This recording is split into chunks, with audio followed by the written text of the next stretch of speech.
Estamos acá con el ministro de Trabajo de la provincia de Buenos Aires dialogando sobre, bueno, qué pasa en el mundo laboral, qué pasa en la política, qué pasa un poco en todo lo que atañe nada más y nada menos que a la vida de 15 millones de bonaerenses, ¿no? Como se llama el canal, QM. De eso se trata. Cuando uno toma dimensión de la magnitud de la provincia, creo que entra en pánico si no tiene una capacidad de acción muy determinada. Ahora, justamente sobre la cantidad, hay uno de los programas que se ha impulsado desde la provincia de Buenos Aires que quisiéramos saber qué pasa, ¿no? ¿Qué pasa con el programa este de Empecemos por Casa para regularizar el trabajo de los empleados domésticos? Bueno, este programa se enmarca en una acción de gobierno más abarcativa. Nosotros en este momento tenemos los mejores indicadores laborales desde el retorno a la democracia. Aclaro, no solo en la provincia de Buenos Aires, en todo el país. Nacional. Cuando, concretamente, ¿a qué se refiere? ¿No? Tanto de empleo, de desocupación? De desocupación, de trabajo no registrado y de siniestralidad laboral. ¿Cuáles son los Por ejemplo, el de desempleo está rondando el 7%. Estamos muy cerca de lo que técnicamente se considera pleno empleo, porque 4 o 5 puntos de desocupación son producto de la rotación y de la estacionalidad, con lo cual estaríamos pisando el pleno empleo.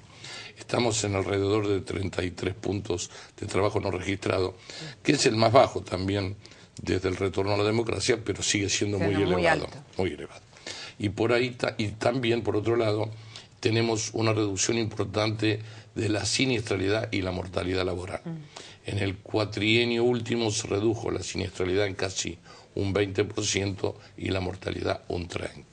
Este es una reducción importante, pero no nos satisface y tenemos que seguir bregando por mejorar la performance, porque están en juego la integridad física y la vida de trabajadores. Yendo al tema del trabajo no registrado, es un trabajo que no es inclusivo. Veníamos diciendo que el trabajo es la gran herramienta de inclusión social, pero para que eso ocurra tiene que ser un trabajo decente, un trabajo digno, un trabajo... bien remunerado, que permita aportes previsionales. Primero que nada registrar como punto de partida. El núcleo que queda por sincerar registralmente es el núcleo más duro. Lo que se podía hacer rápidamente ya se hizo. Entonces tenemos que abordarlo por sectores, porque no todos los sectores tienen la misma tipología y la misma problemática. Uno de los sectores muy importantes que queda por regularizar es del denominado personal del servicio doméstico.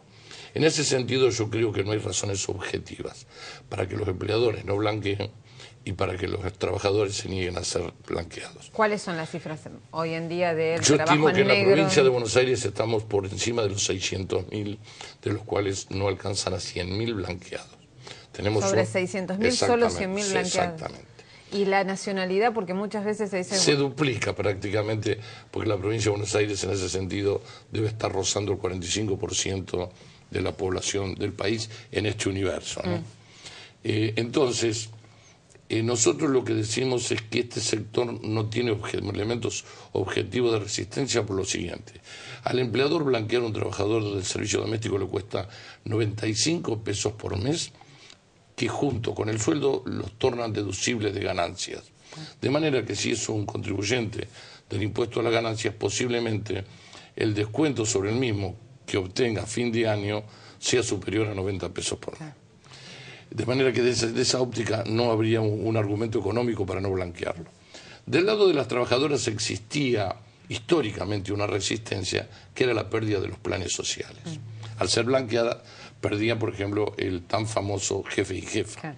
Pero ahora, con la asignación universal por hijo que implementó Cristina Kirchner, ellas mantienen el beneficio aun cuando estén en blanco. Entonces no hay ninguna razón para que se resistan las trabajadoras, y es muy económico como para que lo blanqueen los empleadores. Esto requiere una política de concientización. En algún momento, Carlos Tomada, desde La Nación, emprendió una campaña publicitaria que arrojó resultados satisfactorios, pero llegó a un tope y de ahí no avanzó más.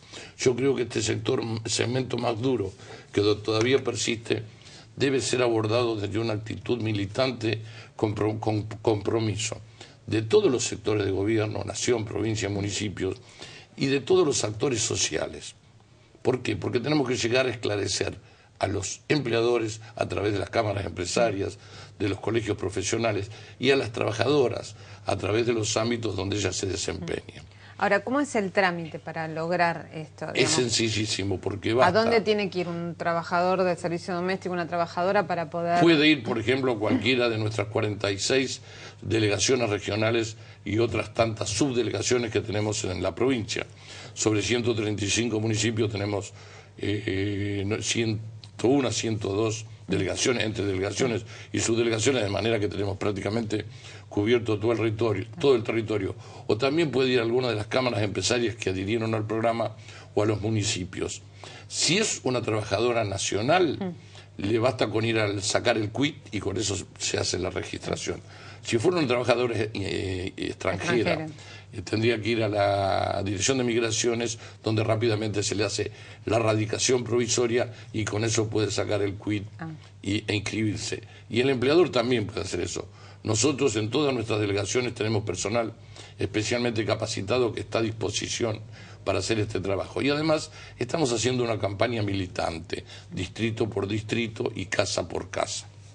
Ahora, hay otros sectores que también son muy proclives a tener trabajo en negro, como es el sector rural y el sector textil. ¿Qué pasa con estos dos sectores? Bueno, tienen también cada uno su problemática. En el sector textil tenemos un alto número de talleres clandestinos. Precisamente dije que venía de La Matanza. Sí. La Matanza es uno de los grandes focos de talleres clandestinos en torno a la zona del mercado central, de Villa Celina. Nosotros los venimos combatiendo en forma intensa y ellos van mutando a medida que les vamos detectando lo que en términos policíacos sería el modus operandi. Antes era común que nosotros detectáramos cada tanto un taller de 40 o 50 personas trabajando clandestinamente. Ahora esa situación ya no se da más porque los han reconvertido en trabajo a domicilio. Son casas particulares donde hay una o dos máquinas con uno o dos trabajadores o trabajadoras que están ocupándose de la tarea y al final del día pasa un vehículo y recoge la producción. Creo que esto va a requerir un accionar más complejo, conjunto y abarcativo porque implica economía en negro, es decir, estos talleres producen para ser vendidos en las famosas ferias que no están registradas, pero también, desgraciadamente, muchas grandes marcas hacen producir ahí y luego lo venden en los grandes shopping o centros comerciales. ¿Y hay forma de que tiene el Ministerio de Trabajo poder detectar el origen de esas prendas en las marcas? Es muy difícil y hay que implementar un accionar conjunto. Por ejemplo, estamos trabajando en forma coordinada con la Procuración de la Corte y con las Fiscalías Generales que hay en cada departamento judicial y también tendríamos que actuar en forma conjunta con todas las áreas de gobierno, nacional, provincial y municipal, como dije. Eso va a ser un trabajo muy difícil y muy complejo. ¿Se tiene idea en porcentaje cuánto es el trabajo en negro en el sector textil? Son estimaciones muy aleatorias porque estamos hablando de clandestinidad. En caso, el problema de las trabajadoras del servicio doméstico tiene a su favor que no hay clandestinidad. Por otro lado, el otro sector es el rural. Nosotros en ese sentido venimos llevando a cabo una intensa campaña. Durante principios del año 2011 estuvieron los operativos contra las famosas semilleras, donde se detectó trabajo en situaciones de reducción a servidumbre. Eso permitió que esas empresas revirtieran su modo de operar y hoy por hoy podemos decir que tanto ese sector ha sido blanqueado y trabaja en condiciones dignas, con dormitorios, cocinas y baños como corresponde. En eso también tuvo mucho que ver un accionar en conjunto con el Ministerio de Trabajo de la Nación. Por otro lado, también nosotros estamos implementando relevamientos aéreos a través de helicópteros donde recorremos las cuencas y vamos detectando los campamentos clandestinos. Obviamente, el camino a transitar todavía sigue siendo mucho, pero creo que vamos en el sentido correcto. Ahora, y en el caso de los trabajadores rurales, digamos, ¿qué actitud tiene el sindicato que supuestamente representa a los trabajadores rurales para lograr el blanqueo? No hay una actitud, por ejemplo, no hay una actitud general y única, sino que está más direccionado a compromisos de la dirigencia regional. En algunos casos hay mayor grado de compromisos, en otros casos hay menor grado de compromiso.